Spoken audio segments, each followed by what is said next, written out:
अस्सलामुअलैकुम students. First of all I am so sorry for the late. मुझे बहुत सारा काम था और भी कुछ रीज़न्स थे जिसकी वजह से मैं वीडियो नहीं बना पा रहा था। फाइनली मुझे जैसे ही वक्त मिला मैं अभी वीडियो बना रहा हूँ। इस वीडियो के अंदर हम बात करेंगे आपके इंटरव्यू के ऊपर। इंटरव्यू के अंदर जो कुछ प्रोसेस होगा फ्रॉम ए टू जेड मैं हर चीज़ बताऊँगा। देन जो डॉक्यूमेंट्स वगैरह है उस पर भी हम डिटेल में बात करेंगे। और भी जो भी कुछ है लाइक एडमिशन फ़ी वगैरह या जो और इम्पोर्टेंट टॉपिक्स है उन पे भी ज़रूर इस चीज़ के अंदर डिस्कशन होगी। I must say this video is going to be very helpful for you, so please watch till the and.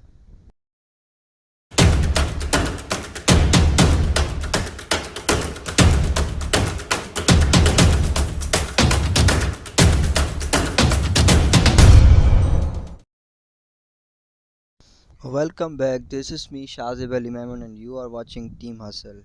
First of all बात करते हैं कि जर्नलिस्ट भी आ चुकी है, उसके बाद फर्स्ट इंटरव्यू लिस्ट भी आ चुकी है और उसके बाद इंटरव्यू स्केड्यूल भी आ चुका है। मतलब you all are set to go. Basically जो इंटरव्यूज़ वगैरह है वो इस मंडे से यानी कि परसों से स्टार्ट होने वाले हैं। आप सबको तैयारी करनी है अपने इंटरव्यूज़ के लिए। मेन तैयारी जो है वो यही है कि आपके डॉक्यूमेंट्स और एडमिशन फ़ी रेडी होनी चाहिए और सब कुछ हो जाएगा। बस ये दोनों इम्पॉर्टेंट चीज़ें हैं जो कि इंटरव्यू के वक्त आपके लिए बहुत इम्पॉर्टेंट है, ये दोनों चीज़ रेडी रहनी चाहिए। बहरहाल इस चीज़ पे बात करते हैं। सो इंटरव्यू लिस्ट आ चुकी है। पहले तो मेरी तरफ से आप सबको मुबारकबाद। जिन जिन लोगों के इंटरव्यूज़ के अंदर नाम आए, इंटरव्यू लिस्ट के अंदर नाम आए, first second top 10 top 20 top 30, उन सबको मेरी तरफ से बहुत बहुत मुबारकबाद हो। अल्लाह आपको ऐसे ही कामयाब करते रहे। और जिन लोगों के नाम नहीं आए, जिनने टेस्ट भी क्वालिफाई नहीं किया, उनके लिए मैं यही कहूँगा, don't worry, life is all about second chance.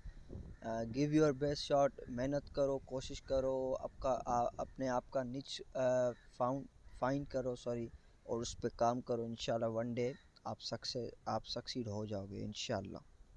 अच्छा जी, अब जिनके नाम लिस्ट में आए हैं इंटरव्यू लिस्ट में, not merit list but interview list, वो सब स्टूडेंट्स इंटरव्यू के लिए जा रहे हैं, ठीक है। अब देखते हैं स्केड्यूल क्या है, शेड्यूल मतलब जो इंटरव्यूज़ हैं उनका स्केड्यूल थोड़ा चेक कर। अब ये है आपका इंटरव्यू शेड्यूल। आपको लग रहा होगा कि हमें एक एक को मैसेज आएगा, आ जाओ आज इस दिन आपका इंटरव्यू है। ऐसा मेरा में बिल्कुल भी नहीं होता। बेसिकली होता क्या है, लिस्टें लगती है, फारिग जब पहली लिस्ट लगती है तो उसका फुल शेड्यूल आता है। फिर उसके मुताबिक हर एक डिस्ट्रिक्ट को नाम आता है, भाई ये डिस्ट्रिक्ट इस दिन आएगा। अब इसका मतलब यही है कि फ़ॉर एग्ज़ाम्पल जैसे यहाँ पर लिखा हुआ है हैदराबाद, इसका टाइम है 11 तारीख यानी कि इस मंडे को, और रिपोर्टिंग टाइम है 9 बजे। अब क्या होगा, जो जो हैदराबाद डिस्ट्रिक्ट के पहली लिस्ट के अंदर स्टूडेंट्स आएंगे वो सारे इसी दिन पर अपीयर होंगे। और एक दिन में वो तकरीबन 2 या 3 डिस्ट्रिक्ट को फारिग करते हैं। अगर किसी डिस्ट्रिक्ट के अंदर सीट ज़्यादा हैं तो फिर दो दो, अगर किसी के डिस्ट्रिक्ट के अंदर नंबर ऑफ़ स्टूडेंट या नंबर ऑफ़ सीट्स कम है तो उसको तीन तीन डिस्ट्रिक्ट एक दिन के अंदर वो इंटरटेन करते हैं। अब मैं आपको बताता हूँ कि करना क्या है। अब आप जो फॉर एग्ज़ाम्पल कोई स्टूडेंट हो, सिलेक्ट हुए हो, तो आप अपना डिस्ट्रिक्ट चेक करो। ये सारे डिस्ट्रिक्ट अवेलेबल हैं, वो चेक करो। से फॉर एग्ज़ाम्पल आपका डिस्ट्रिक्ट है मटियारी। अब यहाँ पर आप देखोगे तो मटियारी है 15 तारीख को फ्राइडे के दिन। और मटियारी के जो स्टूडेंट्स हैं इंटरव्यू के लिए बुलाए गए हैं वो है 50। और उनका रिपोर्टिंग टाइम है सुबह 9 बजे और इंटरव्यू टाइम है 10:30 बजे। आपको मतलब 9 बजे तक वहाँ पर पहुँच जाना है। इसी तरीके से हर कोई स्टूडेंट अपना अपना डिस्ट्रिक्ट चेक करेगा और जो टाइम दिया गया है वो उसी टाइम पर पहुँचेगा। अब आपका से फॉर एग्जाम्पल इंटरव्यू देने आप वहाँ पर पहुँच गए। अब क्या होगा, अब आपको एक मैंने ऑडिटोरियम जिसमें आपको पहले बिठा गया था एंट्री टेस्ट के दिन, उसी ऑडिटोरियम में आपको फिर बिठाया जाएगा। वहाँ पर आप ऑफिसर्स होंगे जो आपको गाइडलाइंस वगैरह देंगे। सारे स्टूडेंट वहाँ पर बैठे होंगे, आप ही के सारे डिस्ट्रिक्ट के स्टूडेंट मौजूद होंगे। उसके बाद आपको एक एक करके एक रूम में बुलाया जाएगा जहाँ पर आपसे डॉक्यूमेंट्स कलेक्ट किए जाएंगे। आप जो डॉक्यूमेंट्स वगैरह जो आपको कहे गए ओरिजिनल लेके आने, वो आपसे कलेक्ट करेंगे। उसके बाद एक वहाँ पर एक और भी बंदा बैठा होगा लैपटॉप में, जो आपसे इंफॉर्मेशन वगैरह कुछ कलेक्ट करेगा, वो इंफॉर्मेशन आपकी फाइनेंशियल इंफॉर्मेशन से रिलेटेड होगी। यानी कि वो आपका फाइनेंशियल बैकग्राउंड आपसे पूछेगा, कौन हो, क्या करते हो, कितने भाई बहन है, फादर क्या करता है, मदर क्या करती है, कोई भाई कमाता है या नहीं कमाता है तो कितना कमाता है, कौन सी ऑफिस में, कौन सी जॉब, कौन सा बिजनेस कर रहा है। मतलब वो आपसे सारी आपकी फाइनेंशियल नॉलेज पूछता है। ये इसीलिए पूछते हैं बिकॉज यूनिवर्सिटी में आपको पता है स्कॉलरशिप बहुत सारी आती हैं, हर महीने हर हफ्ते स्कॉलरशिप आती रहती हैं। तो इस हिसाब से उनके पास सारी बैकग्राउंड इन्फॉर्मेशन होती है कि कौन कोई स्टूडेंट एलिजिबल है या नहीं है। मैं आपसे यही दरख्वास्त करूंगा कि आप उसके अंदर झूठ ना बोलें, सच बोलें। जो आपकी इन्फॉर्मेशन है वो आप एज इट इज़ दे दें। ऐसा ना करें कि स्कॉलरशिप के लिए झूठ बोलें, ये बताएं कि हाँ मेरा बाप बहुत गरीब है, उसकी फ़ीस बहुत कम है। क्योंकि अगर आप झूठ बोल रहे हो और आपको स्कॉलरशिप आगे चल के मिल जाती है तो ये इसका मतलब यही है कि आपने किसी और गरीब का हक खाया है, एंड डेट्स वेरी रॉन्ग। अगर आप पाकिस्तान मुल्क की तरक्की चाहते हो तो यू मस्ट बी हर चीज़ में आपको सच्चा होना पड़ेगा। इसी तरीके से पाकिस्तान तरक्की कर सकता है। सो वापस आते हैं अपने टॉपिक पे। उसके बाद फिर आपको ये जब सारा सिस्टम हो जाएगा तो आपको कहेंगे फिर जाके वापस जाके बैठ जाओ। फिर उसके बाद नंबर बाय नंबर एक एक स्टूडेंट को करके अंदर बुलाया जाएगा। एक बड़ा हॉल होगा जहाँ पर डायरेक्टर एडमिशन बैठा होगा, उसके साथ और भी आला ओहदेदार बैठे होंगे। और उसके अंदर बेसिकली वही है इंटरव्यू का वेन्यू, जहाँ पर आपकी सिलेक्शन वगैरह होगी, एडमिशन। एक एक करके बुलाया जाएगा। एक एक करके कैसे बुलाया जाएगा? फॉर एग्जांपल, जिसका लिस्ट में पहला पहला नंबर है उसी से काम शुरू होगा, यानी कि फर्स्ट फिर वो हो जाएगा, उसके बाद ऐसा सिस्टम चलता रहेगा। अब जब आप बाहर ऑडिटोरियम में बैठे रहोगे तो वहाँ पर भी एक प्रोजेक्टर की स्क्रीन चल रही होगी, जिसमें आपको ये दिखाया जाएगा कितनी सीट्स अवेलेबल हैं। मतलब हर सीट के साइड में लिखा होगा 1 2 0 3। इससे क्या मुराद है? फॉर एग्जांपल लिखा हुआ है सिविल, तो सिविल के नीचे लिखा हुआ है 2। इसका मतलब ये है कि सिविल की जो सीट्स हैं वो 2 अभी भी अवेलेबल हैं। और याद रहे, क्योंकि हमारे पास 2 कैंपस है, मेरान के जामशुर और खैरपुर, तो वहाँ पर 2 किस्म की सीट्स होंगी। एक के ऊपर लिखा होगा फॉर एग्जांपल सिविल जे, दूसरे के ऊपर लिखा होगा सिविल के। अब जे और के का क्या मतलब है? मतलब civil of Jamshoro campus and civil of Khairpur campus. अगर लिखा हुआ है सिविल के, उसके ऊपर लिखा हुआ है 1, और सिविल जे के ऊपर लिखा हुआ है 0, तो इसका मतलब यही है कि जामशोर कैंपस में सिविल की सीट एक भी अभी नहीं है, वो ख़त्म हो चुकी है, और खैरपुर कैंपस में एक है। उसके बाद ऐसे ही सिस्टम चलता रहेगा, आप एक एक करके अंदर जाओगे और एडमिशन लोगे। अब आप अंदर जाओगे एडमिशन लेने के लिए, तो अंदर भी एक छोटी सी स्क्रीन होगी जहाँ पर वो सेम ही टेबल दिखाई जाएगी। और फिर डायरेक्टर ऑफ एडमिशन आपसे पूछेगा, हाँ बेटा बोलो आपको क्या चाहिए। फिर आप देखोगे कौन सी सीट्स अवेलेबल है, फिर आप अपनी मर्ज़ी के मुताबिक कहोगे मुझे ये चाहिए। फिर जब आप बोलोगे मुझे ये चाहिए तो वो आपसे पूछेंगे कंफर्म आपको यही चाहिए, आप बोलोगे यस। उसके बाद उसी वक्त आपका एडमिशन लेटर जनरेट होगा, जिसमें लिखा होगा भाई बंदे ने एडमिशन ले ली, कॉन्ग्रेचुलेशंस, आपकी सिलेक्शन हो गई, फ़लाँ डिपार्टमेंट में आपका फ़लाँ, आपका रोल नंबर ये है, नेम ये, वो सारी डिटेल्स होती हैं। उसके बाद वहीं पर HBL वाले बैठे होंगे जहाँ पर आपकी एडमिशन फ़ी कलेक्ट होगी।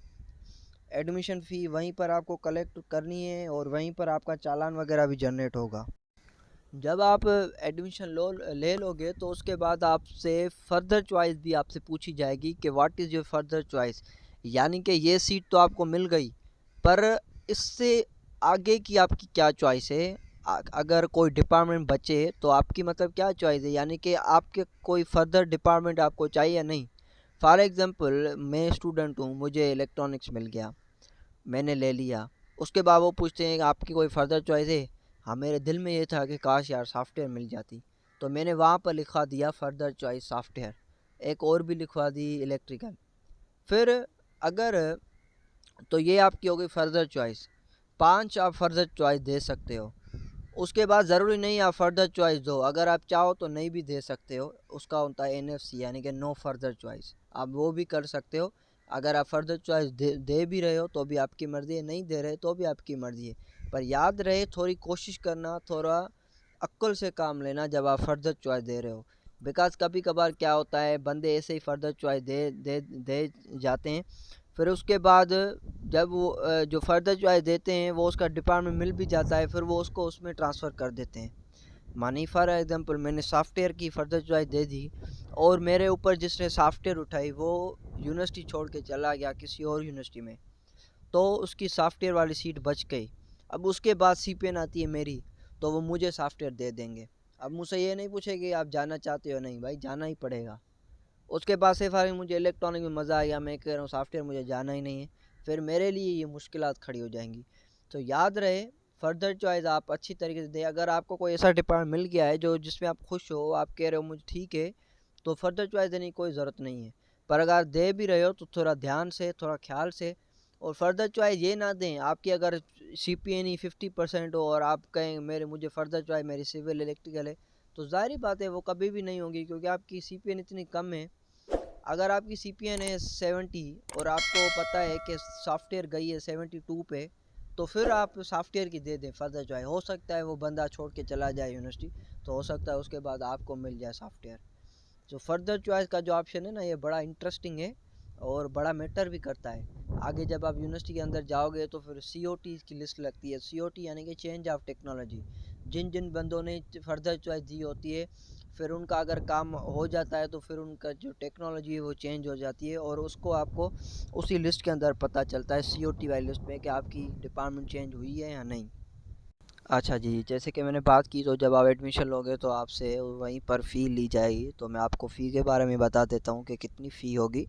अगर आप रेगुलर स्कीम में अप्लाई कर रहे हो यानी कि मेरिट पे, तो आपकी जो एडमिशन के वक्त जो फ़ीस ली जाएगी वो होगी 47,000।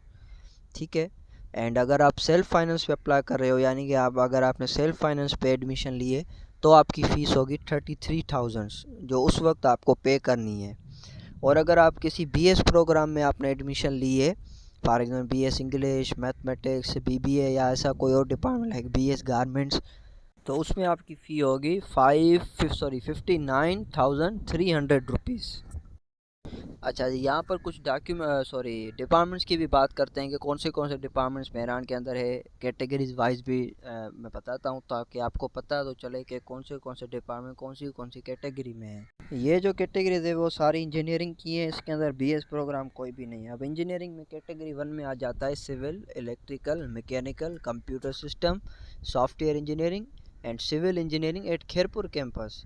ये हो गया कैटेगरी 1। कैटेगरी 2 में आता है electronics engineering, mechatronics engineering, electrical engineering at Khairpur Mirs and mechanical engineering at Khairpur Mirs. And third category में आ जाता है petroleum and natural gas engineering, environmental engineering, chemical engineering, industrial engineering and management, textile engineering, architecture, biomedical engineering, telecommunication engineering, city and regional planning. So ये थे categories wise departments. Video थोड़ी बहुत लंबी हो रही है, इस वजह से डॉक्यूमेंट्स जो है उस पर किसी और वीडियो में मैं बात करूँगा। उस पर एक सेपरेट वीडियो बनाऊँगा जो कि सिर्फ़ और सिर्फ डॉक्यूमेंट्स के बारे में होगी। अच्छा जी, जिन लोगों का फ़र्स्ट में नाम नहीं आया उन लोगों को मैं यही कहना चाहूँगा कि आप अपना मेरिट नंबर चेक करो और ये चेक करो कि इस जो पहली लिस्ट है उसके अंदर आखिरी जो बंदा है उसका कौन सा नंबर है और आपका कौन सा नंबर है, उस हिसाब से आप अंदाज़ा लगाओ। और मैं ये भी आपको बता दूं कि ज़रूरी नहीं है कि सेकंड, थर्ड, फोर्थ लिस्ट लगें। अगर सीट्स वगैरह पहली में ही चली गई तो फिर सेकंड लिस्ट का कोई जवाज़ ही नहीं है ना। ये चीज़ भी आप जहन में रखें कि ज़रूरी नहीं है कि लिस्ट लगेगी सेकंड भी, थर्ड भी, फोर्थ भी। No, it's not mandatory.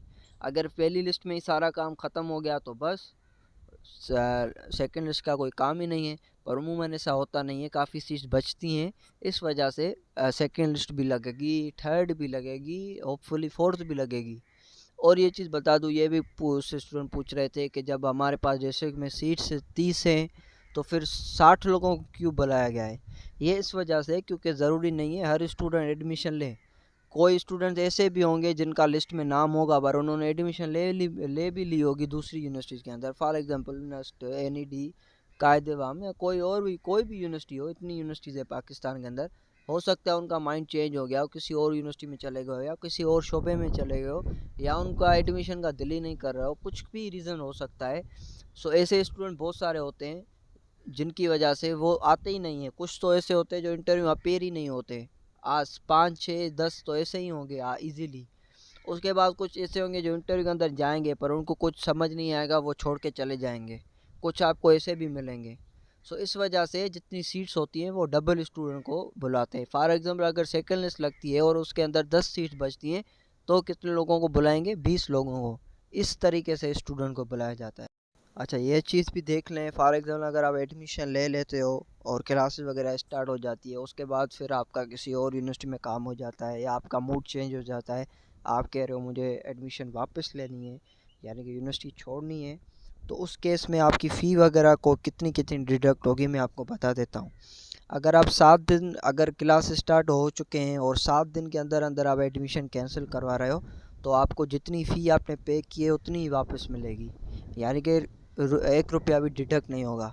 पर अगर आप 7 दिन के बाद एडमिशन कैंसिल करवा रहे हो तो फिर 50% डिडक्शन होगी, यानी अगर आपने 40,000 या 50,000 दिए तो 25,000 मिलेंगे, 25,000 वापस मतलब नहीं मिलेंगे, गए। और अगर आप 16 दिन के बाद एडमिशन कैंसिल करवा रहे हो तो फिर 1 रुपया भी वापस नहीं मिलेगा। और यही प्रोसेस सेल्फ फाइनेंस वालों के लिए ऐसा है कि अगर आप 7 दिन के अंदर एडमिशन आप कैंसिल करवा रहे हो तो 20% पेनल्टी लगेगी। और अगर आप 8 से लेके 15 दिन के अंदर आप एडमिशन कैंसिल करा रहे हो तो 40% पेनल्टी। और अगर आप 16 दिन के बाद करा रहे हो तो यानी कि 100% penalty, no refund.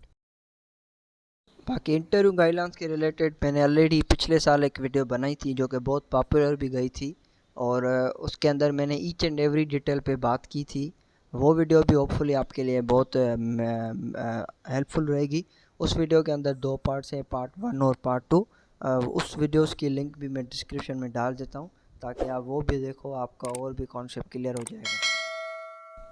I think जो भी इम्पोर्टेंट चीज़ें थे मैंने डिस्कस कर ली। अगर कोई रह भी गई हो या कोई ऐसा टॉपिक हो जो जिस पे मैंने बात नहीं की हो तो आप मेंशन कीजिएगा कमेंट के अंदर, मैं उस पे ऊपर भी इंशाल्लाह बात करूँगा। और डॉक्यूमेंट्स के ऊपर भी एक अलग से वीडियो आएगी। और यहाँ पर मैं एक इम्पॉर्टेंट अनाउंसमेंट करना चाहता हूँ, वो भी आप सुनते जाइएगा। फर्स्ट ऑफ ऑल आप अपना इंटरव्यू दे के आओ, एडमिशन वगैरह लेके आओ। उसके बाद एक फ़ीडबैक वाला सिस्टम मैंने स्टार्ट किया है कि जो स्टूडेंट सेलेक्ट हो रहे हैं या जिनके कोई अच्छी पोजीशन है तो वो मेरे साथ अपनी इन्फॉर्मेशन शेयर कर सकते हैं कि मेरा ये नंबर था, मेरी फ़लाँ डिसिप्लिन के अंदर एडमिशन हो गई है। फिर उन स्टूडेंट को इंशाल्लाह मेरी एक वीडियो के अंदर फ्यूचर होने का मौका मिलेगा, क्योंकि मैं एक वीडियो भी बनाऊंगा लास्ट में जब ये सारा सिस्टम एंड हो जाएगा। उसके अंदर मैं आपके जो फीडबैक्स वगैरह हैं या आपकी जो सक्सेस स्टोरीज़ है वो मैं शेयर करूंगा, ताकि फॉर एग्ज़ाम्पल फ़लाँ स्टूडेंट ने इस डिपार्टमेंट के अंदर एडमिशन ली और उसका ये नंबर था अपने डिस्ट्रिक्ट के अंदर, ताकि एक आपके लिए प्राउड मोमेंट होगी कि आप फ्यूचर होंगे। और उसके साथ जब आप ये चीज़ें बताएं तो एक फ़ीडबैक भी ज़रूर शेयर कीजिएगा कि मेरे लिए आपकी क्या राय है, मैंने आपकी कितनी हेल्प की है। आपको इस वीडियो के अंदर एक लिंक मिल जाएगी फीडबैक फॉर्म के नाम से। उसके अंदर जाइए और वो फीडबैक वगैरह फ़िल कीजिए और फिर आपका मेरा रिस्पॉन्स मेरे पास आ जाएगा। ये ज़रूरी नहीं आज ही करें, आप जब भी आपका दिल करे आप कर सकते हो उसके अंदर, ताकि फिर उसके बाद मेरे पास फीडबैक आ जाएगा। और एक और अनाउंसमेंट ये है कि मैं अपनी एक टीम बना रहा हूँ जो कि इंशाल्लाह फ्रॉम नेक्स्ट ईयर मेरे साथ काम करेगी। इस जो भी सारा सिस्टम मैं करता हूँ इकेट वालों के लिए, उसके अंदर मेरे साथ काम करेगी। लाइक अभी जो मैं एक हूँ, इंशाल्लाह नेक्स्ट टाइम मेरी पूरी एक टीम होगी जो मेरे साथ मिलकर काम करेगी। अगर आप में से कोई भी स्टूडेंट इस टीम का हिस्सा बनना चाहता है और नेक्स्ट ईयर मेरे साथ मिलकर काम करना चाहता है और वो भी दूसरे स्टूडेंट को गाइड करना चाहता है, उनकी कैरियर काउंसलिंग करना चाहता है, उन स्टूडेंट के लिए मैं एक अच्छा अपॉर्चुनिटी लाया हूँ। वो अपॉर्चुनिटी आपको इस फॉर्म में मिल जाएगी। इस पे क्योंकि मैं बिज़ी हूँ इतना काम नहीं कर पाया हूँ, पर फ़िलहाल ये है कि आपको उस डिस्क्रिप्शन के अंदर एक रजिस्ट्रेशन फॉर्म की लिंक मिल जाएगी। उस पे बस जाके अपना नाम और नंबर दर्ज कर दीजिए।